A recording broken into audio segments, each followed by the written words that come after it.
This is WWE superstar Drew McIntyre, and you're listening to the WWE Podcast.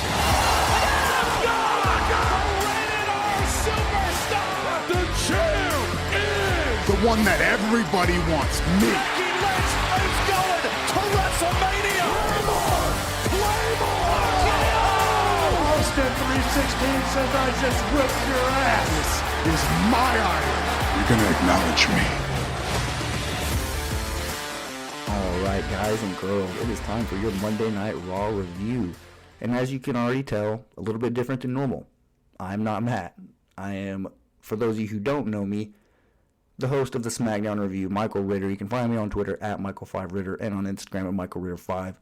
Also the host of the Football Function podcast. If there are any football fans out there going to check us out, we're definitely starting to get into some fun stuff as we get close to football season. But no more of that stuff. Back to wrestling. You guys all know why I'm here, why I'm doing this. It's because Matt had just, or his wife, has just given birth to his second child.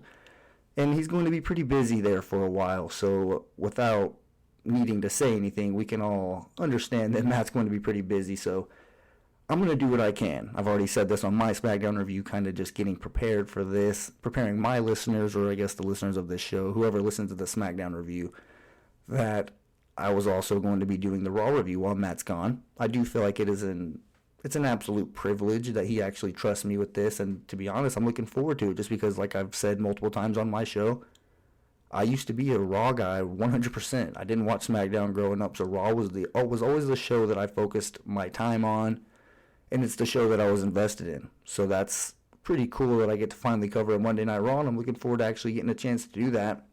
I'm going to try to give you guys some good content here. I don't want you to feel like you're losing anything, and I know that we are, obviously. Matt is one of a kind when it comes to this stuff, and I'm not just saying that. He is really, really good, and it is kind of easier for us co-hosts to get the hang of this and to get going on our own, doing our own shows, and if we have somebody like Matt, to lean back on and to see how he does things, and I know I'm different than Matt. We don't have the same delivery, we don't have the same format for how we do things, and that's good. You want a little bit of diversity and a variety and a range when it comes to like a podcast network like this, because you don't want everybody sounding like the same guy. You want there to be some I don't know if uniqueness is a word. I don't think it is, but I'm going to use it right here. Some uniqueness in the team, I guess you can say. And I know that my delivery is a little bit different.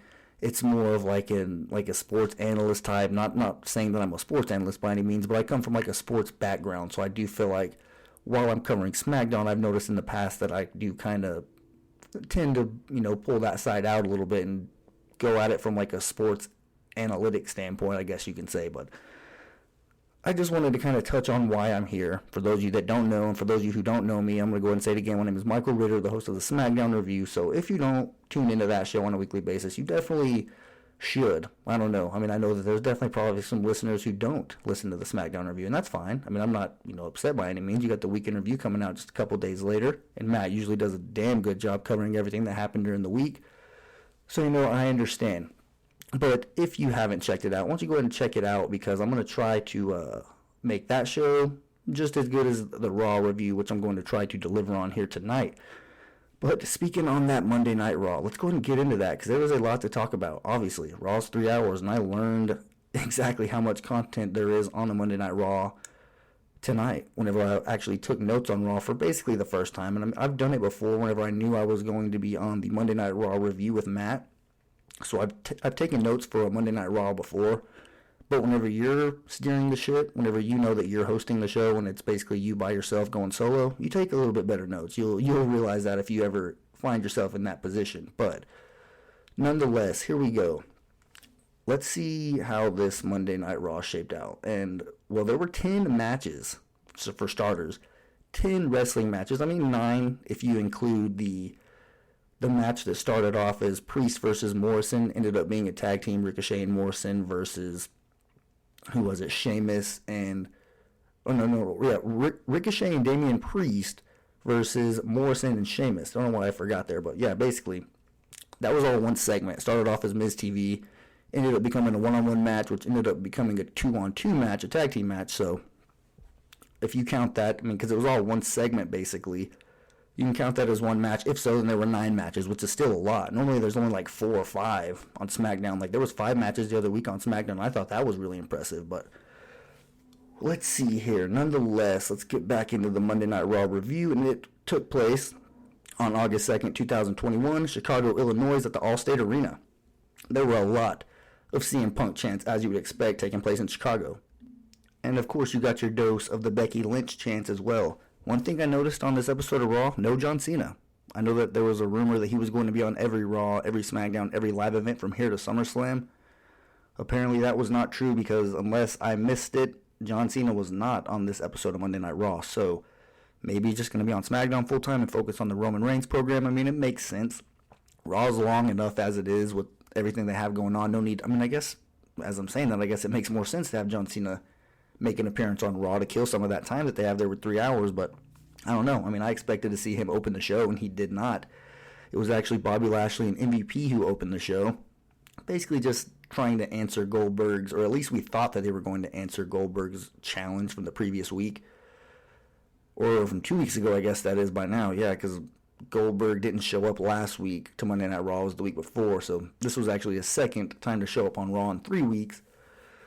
But before he comes out and actually makes an appearance, MVP asks if he wants to be remembered as a champion or a casualty. Because if he steps in the ring with Bobby Lashley at SummerSlam, then it's most likely going to be his last match ever, saying that Lashley's going to retire him. And he legitimately could if Lashley actually wanted to, but Goldberg comes out, interrupts him, so he doesn't really get a chance to answer his challenge. And Goldberg comes out and he says, if anybody should be scared of losing something, then it should probably be Bobby Lashley, considering that he's going to be the one who has the WWE Championship on the line. And then he says that Lashley looks scared, and he looks like he's intimidated by Goldberg, who then says that it doesn't matter if he's 35, 45, or 105, that Goldberg will always be Goldberg. And then he says that he lives by the spear, and at SummerSlam, Bobby Lashley is going to die by the spear. And then Goldberg leaves, and after he leaves, MVP and Lashley walk up to Goldberg's son, who's sitting there along the ramp in front row, and they're basically, just kind of running their mouth to him a little bit. Goldberg's son, who does look like he's aged like 10 years in however long it's been. I guess it's been like 4 years since he made an appearance, but this dude looks like he's like a future WWE superstar. Like, I'm not even joking. It's kind of what me and my roommate were joking about while we were watching it. We're like, dude, is that even the same kid? Like, he looks like he's 25 right now, but you could just tell he's got those Bill Goldberg genes. I mean, don't sleep on Goldberg yeah, you can boo him right now for coming back as an old man, being put in a title picture. I understand 100%. Despite being a Goldberg fan back in the 90s and the early 2000s, I completely understand why people boo Goldberg and why they don't want to see him in this capacity right now. But if you're talking about strictly genetics, I mean, Goldberg's a D1 athlete here. Drafted by my Atlanta Falcons, I will say.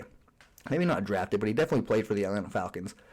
And then obviously his professional wrestling career. I mean, he's an athletic freak, so it's no shock that his son is growing up and has, genes that are that of somebody who's probably going to be a professional wrestler, at least some type of professional athlete, or maybe just a college athlete. But either way, I mean, his son looks like he is on the right track, to say the least. But anyways, Lashley and MVP are walking up to him. They're kind of running their mouth to him, and then MVP is basically telling him how Lashley is going to end his father's career, and then Goldberg comes out and spears MVP, and you could tell this was kind of like Lacey Evans having her daughter approached by Sasha Banks or whoever it was, because Goldberg absolutely lost it whenever they brought his son into it. And he even says, "You touch my boy, I'll kill you," or something like that. So yeah, Goldberg references Lashley dying multiple times, talking about dying by the spear, and "I'll kill you if you touch my son," or anything like that. I mean, understandable so. I mean, any fathers out there probably would agree, although I don't know. I mean, you bring your son to a front row event, just go ask Dominic Mysterio how that goes, I guess. But I guess moving on here in the show, because Goldberg and his son, they just walk away. They just walk backstage. I feel like maybe later in the night they'd make another appearance, but they don't. That's the end of Goldberg and his son, so we don't see any more of them. And I guess we won't see them. I mean, they didn't advertise that he was going to be back next week. I don't expect him to be back on multiple weeks, but I mean, we'll see. They have to build up this match somehow, and it was announced later on in the show officially that Lashley does accept it in like a backstage interview or something like that, so it is going to be official at SummerSlam, as if we needed this to be officially confirmed. Well, I guess we did, but it is officially confirmed. Lashley versus Goldberg for the WWE Championship. Not going to be a very long match at all. I do think Bobby Lashley's going to win, probably win pretty decisively. He'll probably get a couple spears. But one thing I will say, just a little bit of a side note here. Lashley does the spear, right? Goldberg does the spear, right? Roman Reigns does the spear. Edge does the spear. Charlotte does the spear. That's 5 right there who are going to be in like main event quality matches. They all do the spear. I mean, there's going to be a lot of spears flying around in Las Vegas whenever we're there at Allegiant Stadium watching SummerSlam. And I'm excited for that pay-per-view. Just a little side note there. But continuing on here in the show. 2-on-1 handicap match. Veer and Shanky versus Drew McIntyre. And this match doesn't last very long. Drew does dominate it, though, basically the entire time, as you would expect. These two don't match up with Drew. I mean, Jinder Mahal could have probably hopped in to make an official 3-on-1 match, and it probably would have been about the same level of competitiveness, in my opinion. We'll see, though. I mean, eventually we're going to get Jinder and Drew 1-on-1, so then we'll really see where Jinder is at with a main event caliber dancing partner. But, like I said, it only lasts about 3 or 4 minutes because Jinder interferes and he hits Drew McIntyre with a steel chair, causing a disqualification. But at this point, it becomes a 3-on-1 disadvantage. And to make it even worse, Jinder uses the chair he has the chair that he used to cause the disqualification. Not only that, but Veer and Shanky, they also have steel chairs. So now it's 3-on-1 and they all have steel chairs. So what does Drew McIntyre do? He hops out of the ring, grabs his sword, pulls it inside the ring, and obviously they're going to cower away. I mean, who is it? Yeah, Jinder Mahal actually takes a swing with the chair, but Drew quickly blocks it with his sword, and then he headbutts Veer. Him and Shanky have a little bit of like a one-on-one stare down, but I don't think Shanky does anything. I think he just leaves the ring. So that's really all we get from Drew McIntyre. He does cut a little bit of a promo there later, but we are for sure going to get Drew versus Jinder at some point. I don't know about SummerSlam. We'll see. I do feel like because Drew's in it, it does have the potential to be on the card. But like I mentioned on my SmackDown review, there's a lot of matches or a lot of programs going on right now.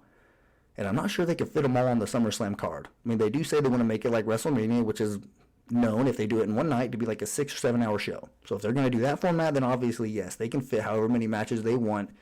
And they could just have some be 6-minute matches, 7-minute matches, maybe have 1 or 2 20-plus minute matches. But either way, there's a lot when you think about just pure grudge match and programs that are going on right now. So if you want to have that many non-title matches on the card, I mean, I'm all for it. But I do think that Drew McIntyre and Jinder Mahal is probably one that you could almost guarantee is going to find its way on that card some way, somehow. I think it's worthy of it when you look at how long they've actually been going back and forth. I mean, Drew McIntyre breaking his motorcycle backstage, Jinder Mahal trying to ruin his sword, which ended up being a replica, and then 36 chair shots on Shanky. I mean, there's been enough ingredients here to have a nice little program and a nice match at SummerSlam, and hopefully that ends up being what it is.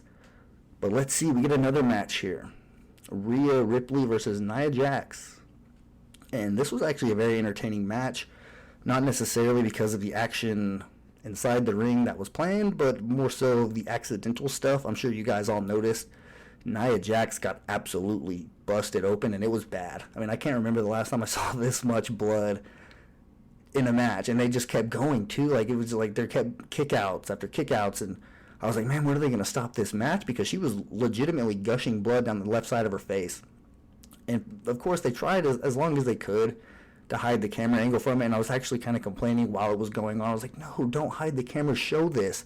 Like, don't hide this angle. I actually want to see the blood, and, let's expose it. I think it's a good thing, and they tried as hard as they could to keep it hidden, but, I mean, there's only so much you can do whenever she's bleeding that bad, and if you didn't get to watch it, I definitely would recommend going to check this out because, I mean, it was bad. She got busted open pretty good. I mean, I do not see how, with the amount of blood that she lost, there's no way that doesn't require stitches. I'm not sure if it was her eyebrow, just her eyelids, somewhere around her left eye, though she was just absolutely gushing, and she ended up losing this match. Let's see how exactly it happened, because I did take some notes here.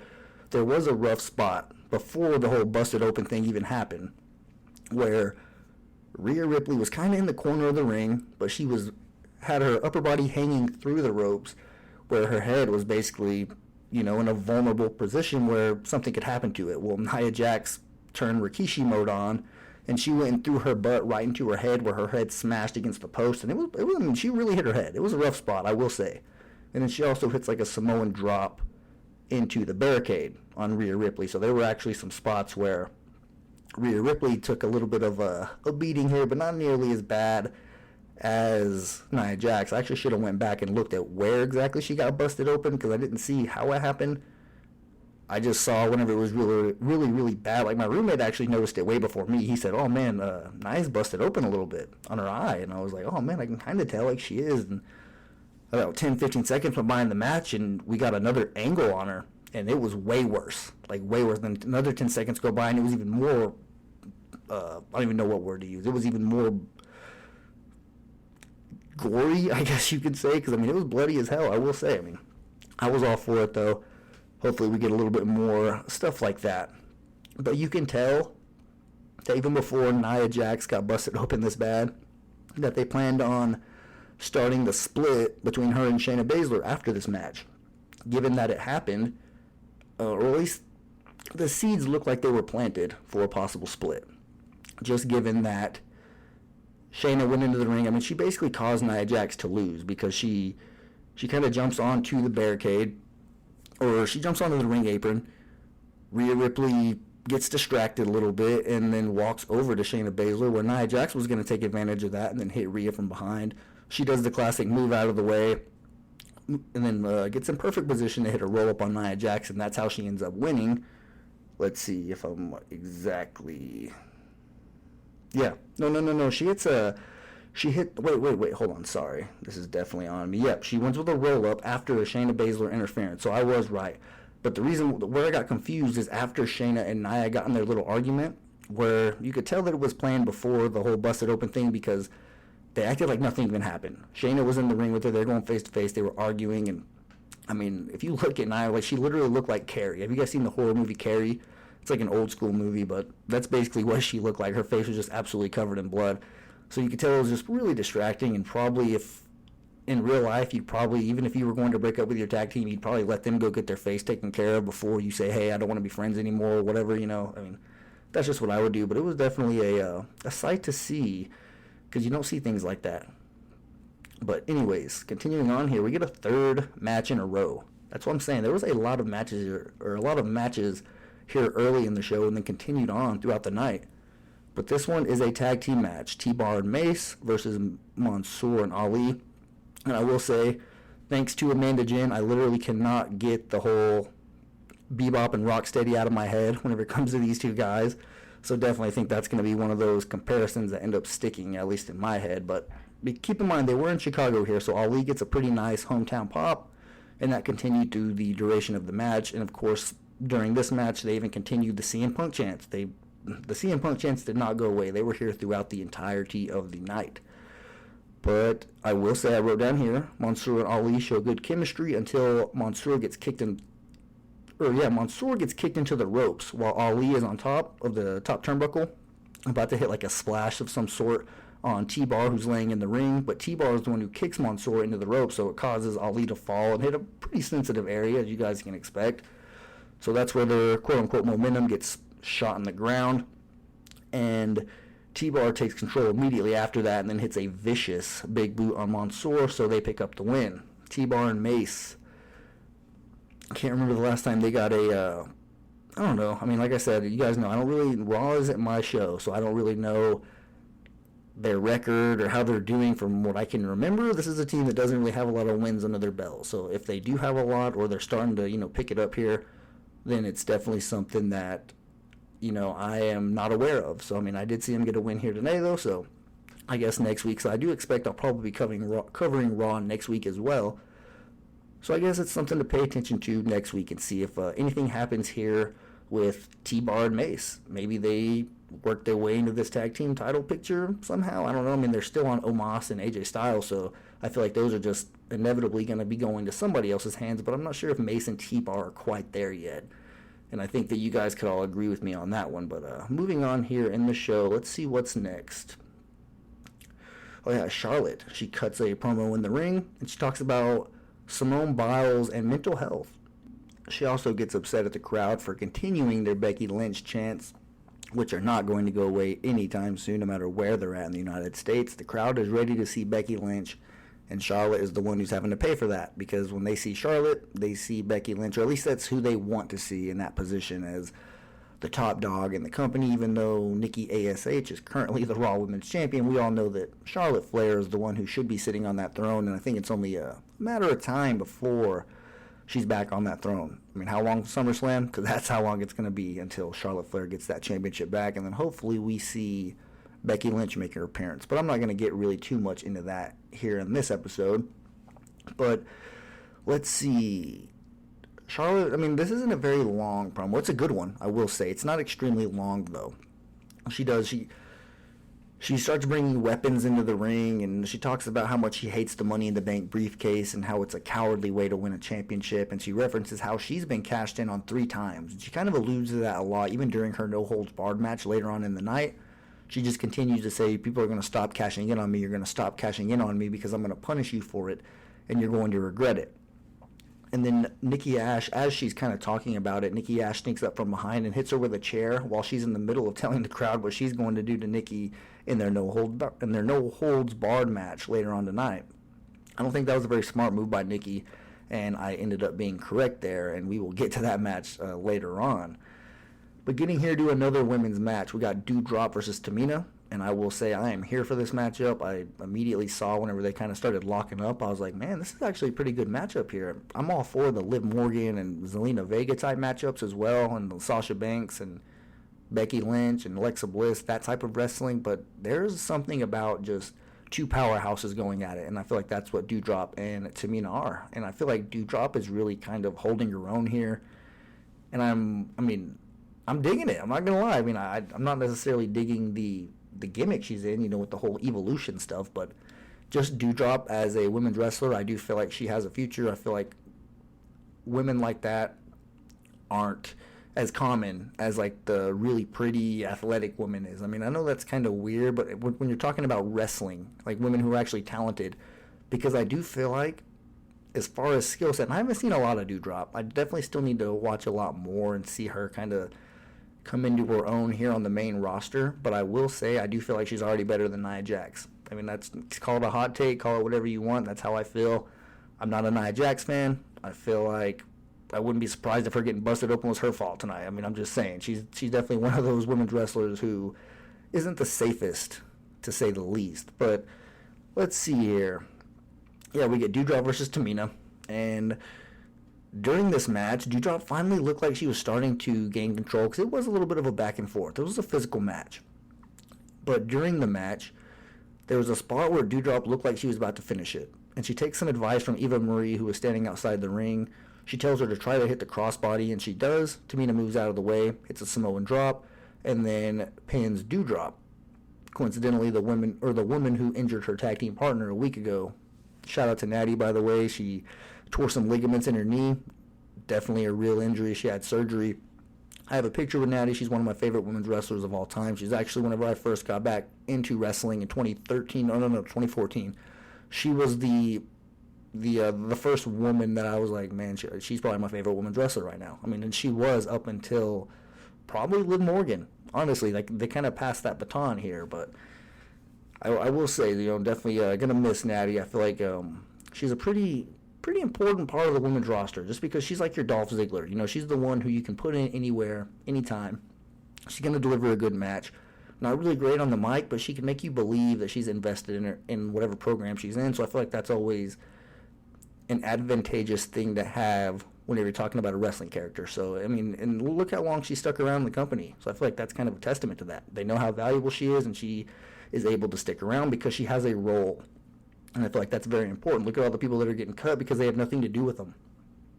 And she's someone who, despite really only being in the main event picture for mere moments at a time, probably like 3 actual main event pushes in her, 10 to 15 year career. So, I mean, shout out to Natty. She's doing it kind of the slow and steady pace rather than I'm going to hit really high like Braun Strowman main event for like a year straight. But after that, they realized, man, we kind of already, used up all the gas on this guy. Not really sure what we have left with him, so we're going to go ahead and just kick him to the curb.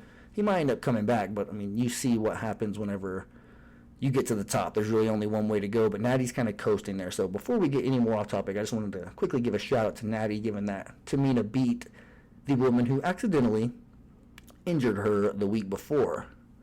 And after this match is over, Alexa Bliss appears on the Jumbotron to mock Eva Marie's catchphrase, after the matches are over, and she says, "The winner of this match is Eva Marie," and she says it really loud and obnoxious, even though she had nothing to do with the match. Alexa Bliss kind of mocks her with that and has a little bit of fun. I did think that was a little funny part of the show.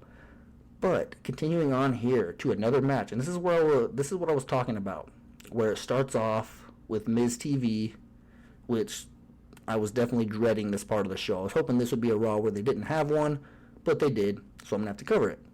But this is the part of the show where they start with Miz TV, ends up being a one-on-one match with Morrison and Damian Priest, and then transitioned into being a tag team match, Morrison and Sheamus versus Ricochet and Damian Priest. So we'll start with Miz TV here. And I didn't really have a lot of notes here. I mean, I will say they kind of went back and forth and they trade insults. I do think that Damian Priest got the better of the two, or he got the better of both of them. And that's why it ended up leading to a one-on-one match, because Morrison and Miz obviously get upset whenever he kind of starts to humiliate him and roast him. And I do think it was good stuff by Damian Priest here on the mic. He even calls Johnny sidekick when asking him, "Are you going to be cool with just being Miz's right-hand man, for lack of a better word, basically? Are you just going to be cool with just being a sidekick all this time?" Even though it's clear that he is the superior one in the group. I mean, that's kind of what he was getting to. And then, like I said, we get that one-on-one match. And that's kind of what I noticed here, how in shape. And I know it's no secret. John Morrison, though, for 42 years old, screw how he looks. Screw that he is one of the most in-shape wrestlers on the roster. That is important, but, I mean, we're not even going to talk about that right now. Let's talk about his skill set. The fact that he can still do what Ricochet does, what AJ Styles does. Well, I mean, AJ Styles is up there in age too, so I guess that was a bad comparison. But Ricochet, people like that, Cedric Alexander, guys you can just fly around. He doesn't necessarily do what Reggie does, Reginald, but I mean, for being a 42-year-old man, he still does all this insane stuff where he's just flying through the air, doing flips. I can't think of his move's name right now that he does off the top rope, where he spins around several times. I know Corey Graves loves saying this move. For some reason, it's slipping my mind. And I know you guys are just yelling at your phones right now, or just some of you are saying, "Dude, it's called this or that." But anyways, John Morrison is somebody who just continues to impress me, and I feel like it's just not very common for somebody who's that old for the arrow to be pointing up, and I feel like that's kind of the case week by week. Whether you're starting to be more fond of his gimmick he's got going on, where he always references the word moist and all that stuff, or if just from a pure in-ring perspective, you're actually starting to take notice of that and appreciate it. So you can see the work he's putting in, and you just say, maybe I don't care too much if this guy's on my TV screen. He's entertaining, but the guy he's with in that wheelchair, yeah, could definitely see a lot less of him if I had it my way. But let's see. Priest wins this match relatively quickly, and then he's attacked by Sheamus from behind. And then Ricochet comes to the rescue to even the numbers, which leads to a tag team match between Ricochet and Priest and Sheamus and Morrison. So that match, let's see here. As you expect, I'm sure you guys have heard that a few times. At first I didn't know what it was, but it is the airwick that's kind of shooting out in the room.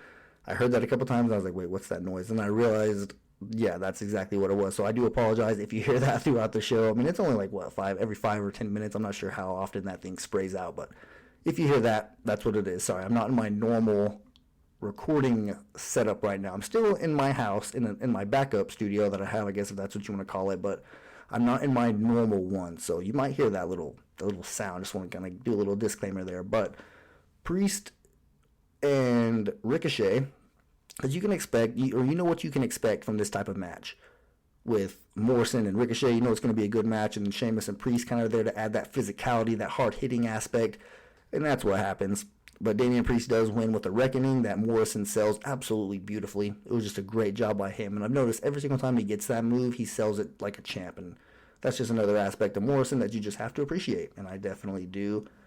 And then he referenced it in Miz TV that he was going to challenge Sheamus for the United States Championship before they started running their mouth, which led to the entire one-on-one match, led to a tag team match. So it's pretty clear what Damian Priest has his eyes on. It's that United States Championship. And I mean, Sheamus, I feel like, why not take it off him? Damian Priest needs something like this in his career, and Sheamus really isn't doing anything with it right now, to be honest. I mean, he had that long-running rivalry with Humberto Carrillo where he was just beating the absolute you-know-what out of him, and then eventually got his nose broken accidentally in that whole altercation. But I guess what I'm trying to say is Damian Priest needs it more right now. And with the United States Championship, I feel like on Monday Night Raw, that's the one belt that's consistently pushed to the back burner. Yeah, the Raw Women's Championship had its moments over the past year where it was definitely not put in the forefront and it wasn't focused on, and you could just say that, I mean, they absolutely forgot about it. But I feel like with the championship like that, it's always going to find its way back to the sunlight. It's always going to find its way back into importance. Whenever you have a superstar like Charlotte and the women who are going to be returning, I feel like it's only a matter of time before that belt returns to prominence and what it was supposed to be. The United States Championship is one that it's probably like a month out of every year where it feels important, if that. There's probably years where it go by where you don't even give a crap at all about the United States Championship, and that kind of sucks because I do like that belt. I'm not really too high on the style of the belt. I guess I've never really talked about that on this show. I'm definitely a fan of the older one that they had, not the spinner United States Championship, the one that they just had, that they brought back from, or that they went back to after they switched it from the spinner belt. You guys know which belt I'm talking about. The one that they had just before the one they have now. So that's the one that I wish they still used. I don't think they're going to anymore, obviously, because the one they have now isn't bad. It's not an ugly belt at all. I just feel like they didn't need to get rid of the old one. I like the red, white, and blue and how the flag was on it and how it just was very clearly the United States Championship. I feel like this one right now, although it is a more fancy-looking belt, it's just not for me. I mean, they have all the other belts. They've changed every single one. The Intercontinental Championship, the WWE Championship, from what it used to be, obviously. But every single belt has gotten a little bit of a makeover, and I guess it's just part of evolving, I guess you can say. But let's see. Continuing on here in the show, we get another match, Ritter versus Omos. And before the match, Omos has a solo backstage interview. No AJ Styles on this show. So Omos was by himself, and he says that last week it was Riddle's scooter that got broken, and this week it's going to be his back. So, and one thing I noticed here is Omos debuted some new music here, like a solo theme song. So I think that maybe they're already thinking about it. If he has his own song, they're already starting to prepare him for that singles role, that singles run, and I hope that it is going to be sooner rather than later, mainly for AJ Styles. Yes, I hope Omos has a fantastic career, and I think that he will have a role here on the Raw side of things for a while, probably. But we'll see. We'll see if he learned anything from AJ Styles and maybe picked his brain a lot to put himself in a position where he could have a career here, maybe similar to, I don't think he's going to reach Braun Strowman's heights, but I mean, there is a spot for a big man, obviously. So we'll see what happens with him, because he's kind of been a jack of all trades. I know he was that bodyguard for Raw Underground. He was that huge ninja for a little bit with Akira Tozawa for a very small period of time, and then obviously becoming officially Omos. So we'll see how that continues to develop when he goes by himself. But as this match started, Riddle jumps on Omos's back basically before the bell even rings, and then Omos quickly flips him over and then manhandles Riddle for a big chunk of the match thereafter, until Riddle hits like a series of knees to gain a little bit of momentum, but it doesn't last long because Omos wins with a clothesline and then a, quote, slam from the heavens, according to Corey Graves. That's what he said. I don't know if that's the official move or if he was just referencing how high Riddle was up in the air whenever Omos slammed him down. Could be either. I'm not really 100% sure, but that's what he referred to it as, because I listened carefully because I was like, I don't know what they call that move. I don't know if it has a name yet, and I don't think it does. And if it does, then apparently it is the slam from the heavens. So hopefully not. It's too close to the splash from the heavens from Montez Ford. I don't feel like you need to do that. We could think of something better for a move like that. So definitely going to have to try a little bit harder than that. But let's see. We get a little bit of backstage stuff here next in the show. It looked like we were going to get a little bit of an Alexa's Playground segment, but we don't, because Doudrop comes in and knocks Alexa Bliss from behind off of her swing. And then somehow Lily falls down too, where Eva Marie comes in, and let's see. Oh yeah, Eva Marie's the one who throws Lily on the ground, and then Lily like creepily stands up by herself. This was the part of the show where I was like, what? Because Lily, obviously, she was just laying on the ground. Eva Marie threw her there, and she just kind of rose up like The Undertaker used to do. So, I mean, I guess to each their own on this. I'm not that big of a fan of it, but at the same time, I'm not very invested in it, so I don't really know what to expect. I didn't think they were going to do too much of the supernatural stuff, especially given the whole Bray Wyatt, the Fiend stuff, him not being there. They are going to continue this gimmick with Alexa Bliss, though, so I'm not really sure. I mean, I am excited to watch Raw for this reason only, I will say. And not for this reason only, but you guys know what I'm trying to say. For this reason in particular, it makes it exciting, because I haven't really gotten a chance to cover this version of Alexa Bliss. She was kind of starting to turn back on, I don't know if she was on SmackDown. I don't remember exactly. I think it might have been before the draft, just right before the draft. I guess we'll see. Or I'll have to go back and look, but either way, this is actually my first time to really get to comment on Alexa Bliss, or at least cover it from that perspective, so I'm not really too invested in this version of her, just being completely honest. Yeah, I like change. I think that what she was doing with Bray Wyatt was cool, although that it kind of drug out and took forever to really hit the ground running, and she hasn't really been in that many programs, but it does look like she's starting one here with Eva Marie, and I think that's a good one as long as she doesn't end up in the ring with Doudrop, because that's a good way for her to get injured. So if she's going one-on-one with Eva Marie and having those type of matches, and I think that's more up her alley and safe for her, so I'm all for it. I guess we'll see what's in store for Alexa Bliss going forward. Hopefully it's, at least at some point, she gets back in that Raw Women's Championship picture, because I am a fan of Alexa Bliss, and I think that she can add something to a very desperate women's division that needs something right now. You know, I think that Alexa Bliss is a woman who people forget just how good of a heel she was, and how good she is on the mic, and how she can really make you feel something and piss you off. So I feel like that's something that the women's division is missing right now, and if Alexa Bliss gets more mic time, then I think that's definitely going to be a good thing. But let's see, we get another match here. One-on-one, Karrion Kross versus Keith Lee. This is round 2. Keep in mind, they had a one-on-one match last week where Karrion Kross got the win. And this week, Keith Lee gets a little bit of revenge, and he gets the win by hitting a spear bomb, despite Karrion Kross really being in control of this match for a majority of it, I will say. Keith Lee had a couple spots where he was in control, but you could tell who they're actually trying to who they're trying to book as the more dominant guy. Because I will say, in my opinion, Karrion Kross was in control of this match for like 80% of it, but he still ended up losing with the spirit bomb from Keith Lee. This is obviously like a takeover-worthy matchup. And I say takeover because a lot of the people who watch the main roster, most of them probably at least know who these two are, and they know about their history in NXT. But the reason why I say it's a takeover-worthy matchup is because that's basically like one of the big 4 pay-per-views whenever you're talking about NXT. So anytime there's a takeover, they put the best of the best. And in NXT terms, or at least in their world, these two are top guys. These two are like literally thoroughbreds. They're stallions. And that's how I view them, because I know that that's how they're viewed on NXT. So that why should it be any different coming up to the main roster? It shouldn't. So whenever I see these two go on one-on-one, I'm thinking, man, this is a main event quality matchup. And that's pretty much what they do. They do deliver. It's a pretty physical match. Not very long.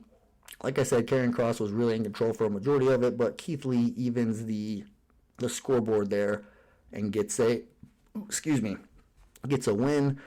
So maybe we set up for another non-title match at SummerSlam between Keith Lee and Karrion Kross. I know that'd probably be a pretty entertaining one, and I would definitely be all for it. Continuing on here in the show, we have 2 more matches. One of them is the one that was advertised throughout the entire show, the main event, the no-holds-barred match between Nikki ASH and Charlotte. And the other one is a 24/7 championship match. So this is the third 24/7 official championship match that at least I can think of. The other two, Reggie is 2-0. He's beaten R-Truth and Chad Gable. So now he is trying to become 3-0 by defending it against Akira Tozawa.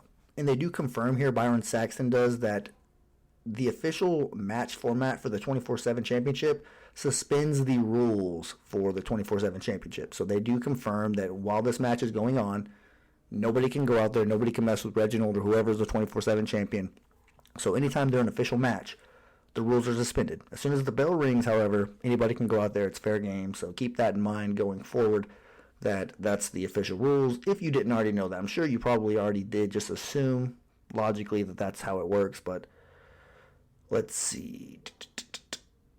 That's really all that happened there. I mean, Reggie, he wins this match. The match was essentially just Reginald playing a little bit of keep away from Akira Tozawa like he normally does. He flips around, he dodges their punches, and he avoids them at all costs. And then he hits his little double front flip where he lands on their chest by like sitting on them. Well, this time it was a little botched, not too much, but he landed on Akira Tozawa's head, with his butt coming down full speed. So, I mean, I don't know about you, but that doesn't sound very fun. So I definitely would rather him land on my chest. But hey, if you're flipping in the air like that, sometimes you can't always control exactly where you come down. So I definitely understand him overshooting it a little bit there. I probably would have done the same thing.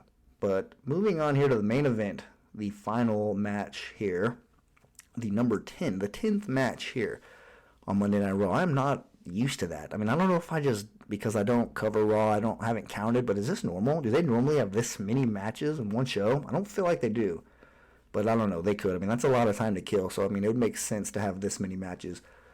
But a lot of people were excited for this one because they wanted to see Charlotte beat the absolute hell out of Nikki Ash. At least people who aren't a fan of Nikki ASH is what I should say. That's her name. That's what they refer to her as, is Nikki ASH. So a lot of people probably wanted to see her get her head kicked off, just being honest. I necessarily was not one of them. I don't really have a grudge against Nikki. I'm not a huge fan of this gimmick that she's doing, but I mean, I get it. I understand. So I don't really want to see her just get absolutely demolished where she can't even recover from it. So you feel like they're trying to do something with her, giving her this new character, maybe trying to establish her and make her have a little bit of a leg to stand on here in the women's division and not just be some pushover sidekick who's only going to be the loser of matches and she's never really going to get a legit win. It's only fluke wins, this and that.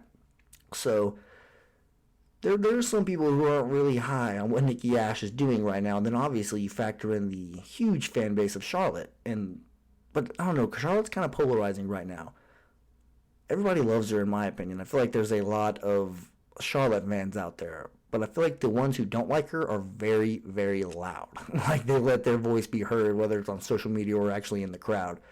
Because I feel like I always see Charlotte fans. Why wouldn't you like her? She represents the WWE well. She's a thoroughbred.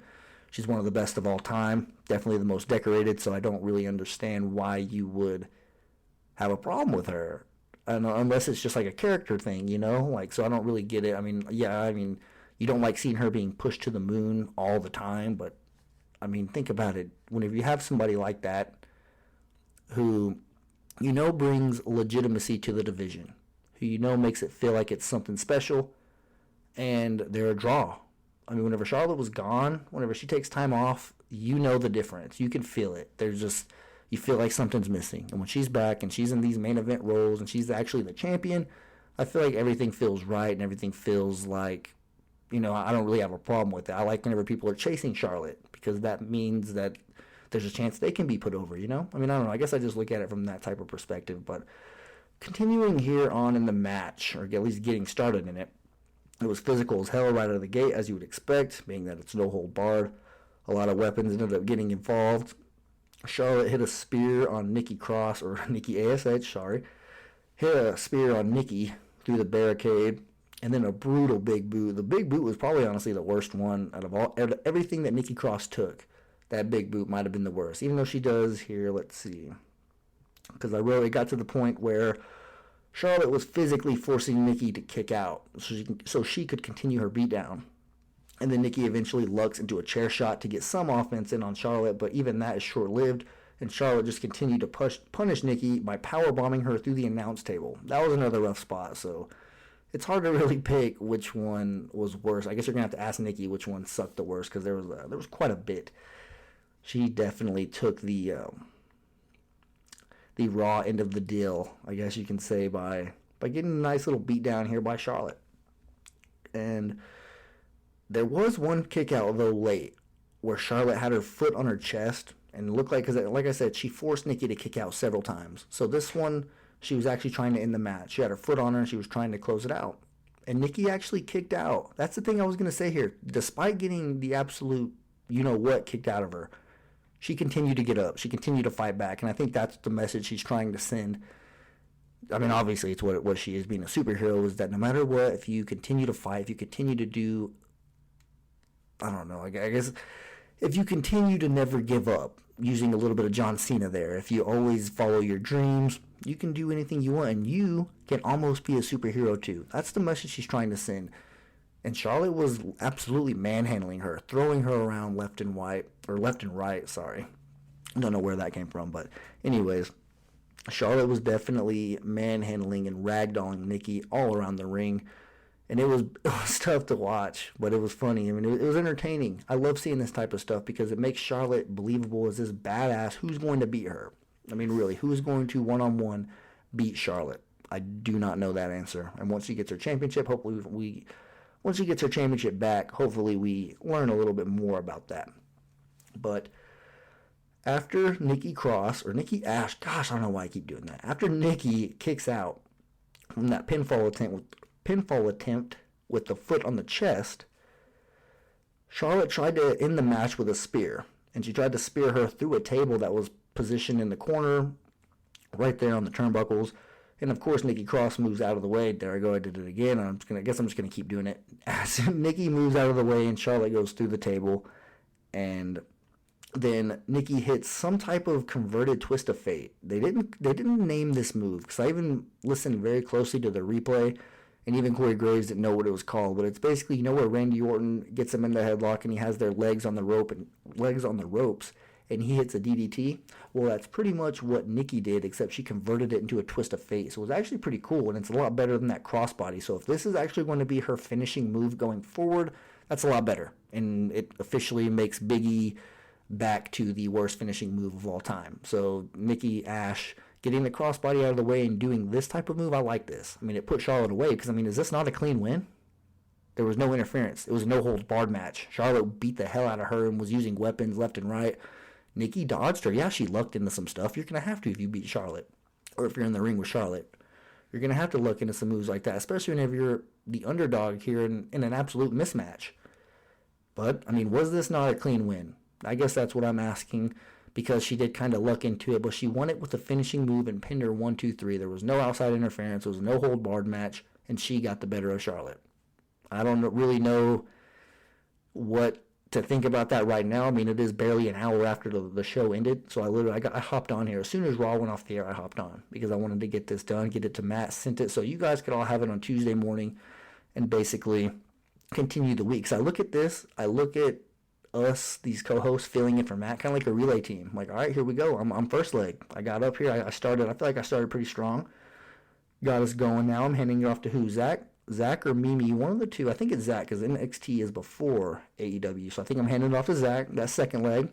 He's going to keep it going, keep this quote-unquote momentum going strong here in this race, and we're going to keep these batons going and hold down the fort, the proverbial fort, for Matt, while he is taking care of his new baby girl and getting situated and comfortable. And man, I probably don't even know. I imagine there's probably going to be a lot of sleepless nights, a lot of early mornings, a lot of diaper changing and things of that nature. So definitely shout out to Matt. Hopefully that we, as in the team here at the WWE Podcast, can help you make this an easy process. Definitely want to thank you once again for giving me this opportunity to cover Monday Night Raw. This was my first time covering Raw by myself.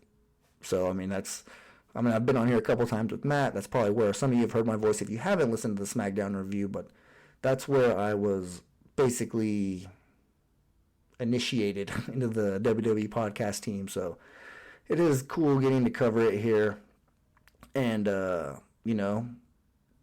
a little bit of 2 scoops of WWE Podcast action in 1 week. I'm looking forward to getting back here Friday. Like I said, if you haven't listened to my SmackDown review, hopefully you will start doing that. I feel like it's getting better. Obviously, I'm kind of new to all this podcasting stuff. Not really new anymore. I mean, I've been here for almost a year now, but either way, I think I'm still slowly taking some steps forward in this progression as a podcaster. I definitely want to thank you guys for not obliterating me. Hopefully you guys won't leave too many bad reviews here, because, I mean, keep in mind, Matt is some extremely hard shoes to fill. He is a professional. I don't care what anybody says. He is very, very good at this stuff.